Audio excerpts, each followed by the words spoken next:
Hello, everybody. Scott Golden here with the Golden Opportunities Coaching and Pro Wrestling Logic YouTube channels. This is the Superstars of Wrestling series, which returns thanks to the Peacock Network. They've got, starting in April of 92 through November of 94, almost every episode from that time period up there, I think.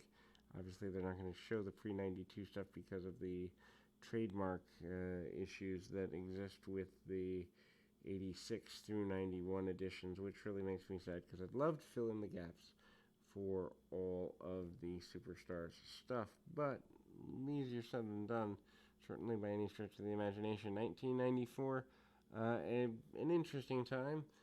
Matches seem to run a little bit shorter, more highlight packages and the like, and ultimately kind of where we go. Vince McMahon and Jerry Lawler are your friends here, bringing you through this particular edition.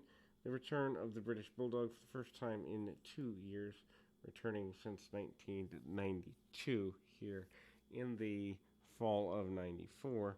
Post his nature of being in WCW for a while, wrestling internationally for a while, certainly much more bulked up, using power moves.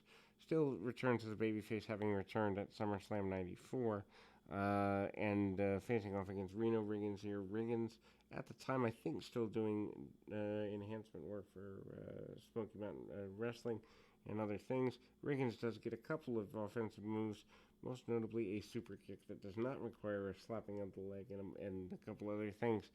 Anyway, Bulldog keeps the man down with a chin lock.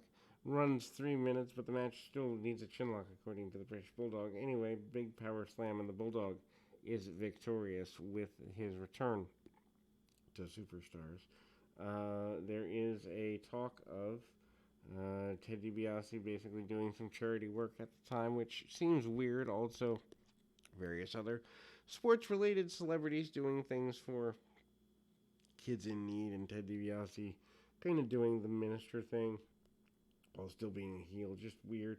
They do a several minute feature on this whole process, probably killing about 5 minutes of TV time around their charity work, which I don't have a begrudging of, but it still just seems kind of weird. Diesel and Shawn Michaels, who are now your tag team champions going into the fall, enhancement match here, and we kind of go forward into that.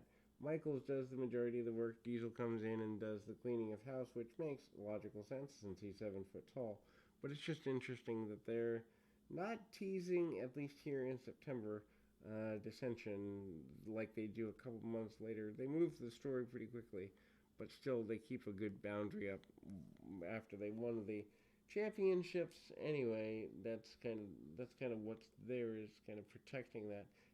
Their opponents are Rod Bell and Kevin Kruger. Michaels wearing a hat, pinned Bart after Diesel hits powerbomb. Again, Shawn Michaels the antagonistic, almost the Buddy Landell and Bill Dundee thing from Memphis in some ways, kind of going in the direction of Michaels antagonizing, and a kind of a go around to there. Anyway, Diesel challenges both guys to come in. Diesel hits some kicks, punches, and eventually, as mentioned, the powerbomb. Michaels also gets a side salto suplex after Diesel gets a side suplex too, and they are still your tag team champions. Highlight package for several minutes of Jerry Lawler and Doink going at it. Doink playing practical jokes on Lawler. Lawler trying to bully Doink, and they get about 5 minutes out of that.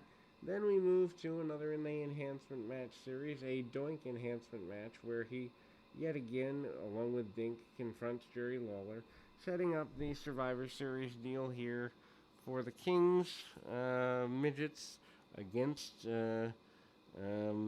ultimately Doink's midgets, and so I don't know that that's fully the plan here at the end of September in 1994, but it is the plan 2 months later on Thanksgiving Eve. And so Doink, who by this point is, I believe, Phil Apollo, manages to keep things going around with enhancement talent for a couple of minutes. Irish whips, and Doink sends his little dwarf friend off the apron as the Sonny Rogers sends him in late and about. Jerry Lawler leaves the broadcast booth and smashes Dink's tricycle. After the bout, Lawler runs backstage. Match is pretty simple, includes a whoopee cushion win from Doink. Then we move to the next in the series of squash matches, Tatanka, with Ted DiBiase pinning Gary Jackson with a Samoan drop. The Tatanka thing still has some heat left on it because of the turn like a month and a half before pre-SummerSlam, or at SummerSlam, something like that. Pretty basic. Also, there is a King Kong Bundy promo where Bundy is shown to be about 20 sizes bigger than the WWF Event Center studio at the time, and he basically does the Godzilla thing. Bundy coming back to the area soon, first time since 1988. So, several year layoff. Bundy doesn't last very long. Maybe he's there a year and a half at maximum. But Tatanka coming in and doing an enhancement match. A young fan is encouraged to be the guest ring announcer, which is a gimmick they're doing at the time to try and make the WWF seem more interactive, which I think they could still do now. Why not put random people on television? It's more entertaining than half the people they're putting there now, in the sense they're not going to put them over anyway properly. Tatanka gets a couple of hard chops on Mr. Jackson and basically sends him around, brawls with him on the outside, sends him into the apron, and eventually hits the Samoan drop to get the victory. Still continuation of the idea that Lex Luger versus Tatanka is going to be a major feud. It doesn't end up being one, and they kind of go in a direction of making people care a little bit more about it. I guess they could anyway. A interview and highlights from Mr. Bob Backlund, bringing in the magazine writer and throwing him in the crossface chicken wing, the young man being taken away. I think his name is Edgy and Frito or something like that. Anyway, Backlund continuing to do the crazy Bob Backlund gimmick at the time. Still a major thing at the time and worth taking a look at. Adam Bomb comes out next. Adam Bomb, by this point, having done a babyface turn here in 1994. Adam Bomb, of course, coming in with some pretty good fanfare, staying for a couple of years. Doesn't really get what he wants out of it. But, Adam Bomb, pretty aggressive. Actually hits a couple of better than average wrestling moves for a guy his size, and you normally just think of him as power guy, but hitting a drop toe hold, among other things. But Barry Horowitz also makes him look really, really good here in this version of the times. And again, big body slam, Horowitz up and around, shoulder tackle and hip tosses, and Adam Bomb is certainly bumping Horowitz all over the place, even gets a power slam on him, but it doesn't stick very long. And then we go to continuation hype promo for the Undertaker. Undertaker talks about wanting to get rid of Yokozuna once and for all, taking him out at the Survivor Series, promising a casket match. Yokozuna is scared of the casket. It has a squash match with Gary Scott. Yokozuna, of course, former world champion and wanting to work with Yoko. Kind of the last run, as Taker and Yoko are in the Bone Street Crew and very kind of happy friends. Yoko's major run, when you think about it though, only really runs from Survivor Series 92 to Survivor Series 94. He still wrestles for another couple of years, another year, actually about maybe another two, but his major run only about 2 years in nature.